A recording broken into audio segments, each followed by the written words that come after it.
Dear Papa Joe, pwede na ko nimo tawagon og Dudong. 27 years old na ang edad. Usa ko ka-license sa civil engineering, ang anak ko sa pagkadaga ni mama.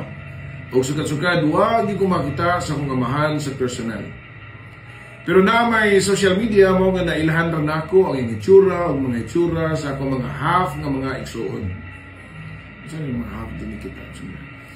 Grabe ang sakripisyo sa mama, mapaskwela lang ko niya, nga iyang gikalimtan ang kaugalingon niyang kalipay. Nata siya nakitaan nga kalipin, pero wa man magpakita og maayong tagad nako, mao nga iyahang gibuwagan. Kanya karon lately lang, kalit lang nga ni message nako ang akong papa kay makig ila-ila daw siya nako og maayo. Pero di mo sugot si mama, kay ngalong karon lang. Mao na ang problema karon na Papa Joe og sa asa nga akong sundon. Tambagi ko.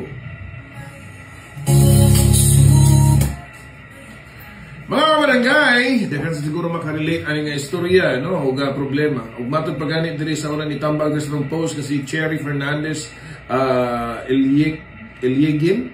Sakto magpatimaw gyud na imong papa kay engineer ka naman.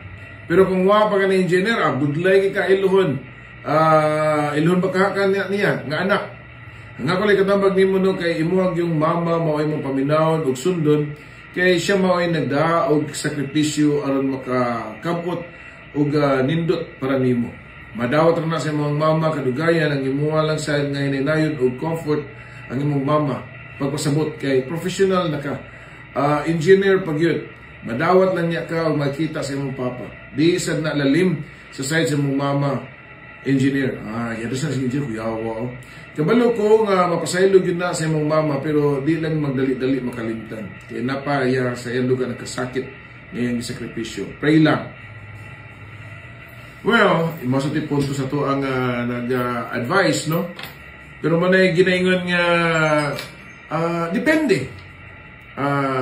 Wasa tagabaw o usa sa kahimtang sa papa, basin dato sa di kaya papa. Wala kita makabaw, no? Pero malagi na, mas maayos din siguro para nako lang okay naman sa yun nga makikita kasi mong amahan o pasabtulan nimo ang imuhang mama kay at least para makabawas ka sa side sa imuhang papa kunya kita ko naman ka dilita magtanaw sa mga profesyon matimbang-timbang na nimo ang rason pero sa imong patimbang-timbang wala na kadiha para mag-blame kung kinsang sala nga nung naingana ang imuhang kahimtang o ang inyong sitwasyon. At least, imo lang mahibawaan. Kaya wala kagabaw, doon na sila yung rason ng imong amahan nga valid. O nakakay rason nga wala nimo madungog sa imuhang mama. So, at least man lang, mailam sa nanimo o doon na after nimo ang imuhang papa nimo. Kabaw na masadyo ka na. O dili na sa ka inoy paminaw na nga di ka makasabot kung more na tuyo sa imuhang papa. O, diba? So, ika na sinasayad o si kemtang sa mong papa. Kung gawas na kung imong i-comment rin kung kung saan ay kemtang sa mong papa o nakalisod ba sad o nakasakit ba kaya mo sa kasagaran nga na kung magkasakit na, magkatiguang na, ano na mo pala ila. O, diba? Anyways,